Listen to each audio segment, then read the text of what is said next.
Welcome to lesson 2 of learning HTML course for absolute beginners. In this lesson, we are going to prepare and set up VS Code for learning HTML in the entire series. I've also shared links to other related resources to this video in the video description. Why VS Code and why should you use it? Visual Studio Code is a free, lightweight but powerful source code editor from Microsoft that runs on your desktop and is available for both Windows, Mac OS and Linux distributions.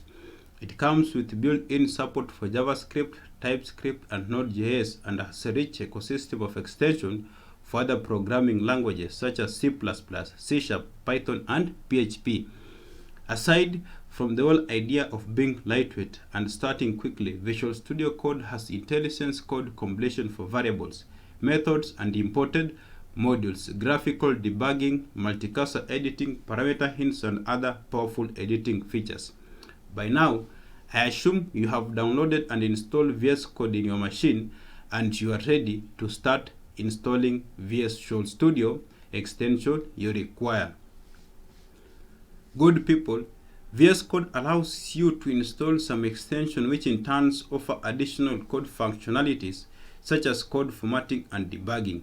Throughout this entire course, we're going to use the following Visual Studio extension, that's Prettier code formatter, Github Theme, Live Server, and Material Icon Theme.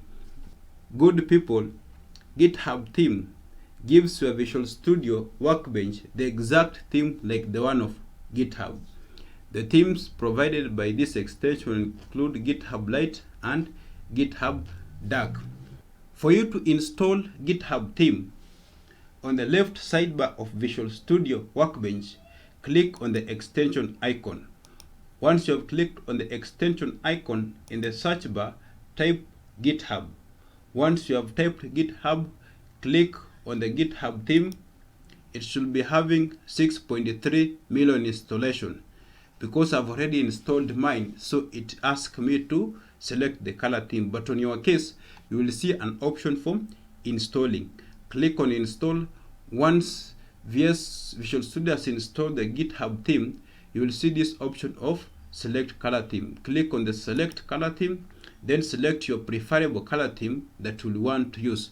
For my case, I'm using default dark theme that is dimmed. Prettier code formatter is a code formatter that basically takes all the original styling of your code and it forces consistent code styling. It makes writing code in one consistent style automatic, painless, and so much easier. No need to spend so much time or effort to format your code. Simply press and your code is formatted. For you to download Prettier code formatter, on the search bar of the extension icon, type there Prettier code formatter. Once you have typed it, click on the first link, that's Prettier code formatter. You will see an option for installing. Because mine I have already installed, it gives me an option for disabling. Good people, Live Server enables you to right click an HTML document and it runs a server for you and opens a browser window with the file in it. Any changes you make to the file causes the browser to reload and you can immediately see them, hence the term Live Server. For you to download Live Server extension and install it in Visual Studio Code, on the search bar, type Live Server.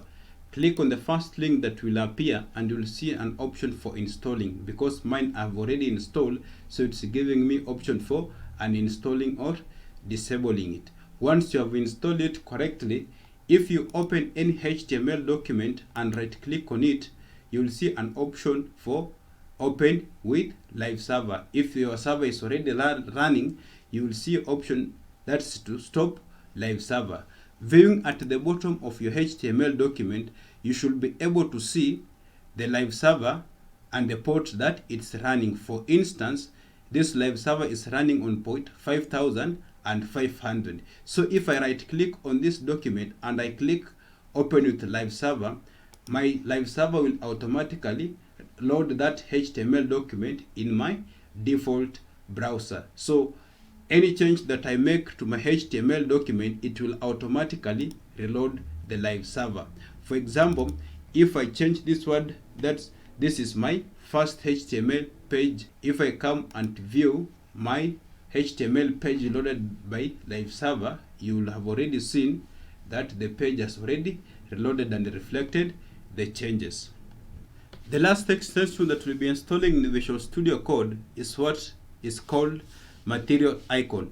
Material Icon theme is ultimate classic for all icon themes in Visual Studio Code, and frankly is the most downloaded one. It gives your code the granular icon types depending on the file types or folder naming convention. This icon pack has all the icons you will think of, even the ones that are not considered as programming languages. So for you to download and install Material Icon theme, on the search bar type Material Icon theme. Click on the first link, that's Material Icon theme. It should be having around 15 million active installation. Click on install. Once you have installed, you can select the file icon theme that you want to use it. If you open any document that you have created in your HTML document or in any document, whether you are working with HTML or working with PHP, you're working with Node.js. For instance, I've already created the first file in my HTML document, that's index.html, and as you can see with index.html, you'll be able to see an icon for HTML logo. Viewing on the top of each document I've opened here, the first one is index.html. You see a logo on its left side. The second one with lesson00.txt file, this one is a text file with its icon. The third one is a JSON file, that's setting.json. You'll be able to see that it's also coming with its own distinct icon. So whatever is giving me all this icon is the Material Icon theme that I have installed in this Visual Studio. Guys, you can confirm that you have correctly installed all the required extensions to use in this tutorial series by opening the settings.json file of your Visual Studio Code. For instance, with mine, I'm using a color theme of GitHub dark dimmed, and I'm using an icon theme of my Material Icon theme, and my default code formatter is Prettier code. Anytime you want to confirm that you have already done the correct thing, try to open this settings.json file. This is where most of the basic settings of your Visual Studio Workbench are located, and you can modify this to fit your need. Thank you so much guys for watching to this end. See you in the first lesson in this series. Bye bye.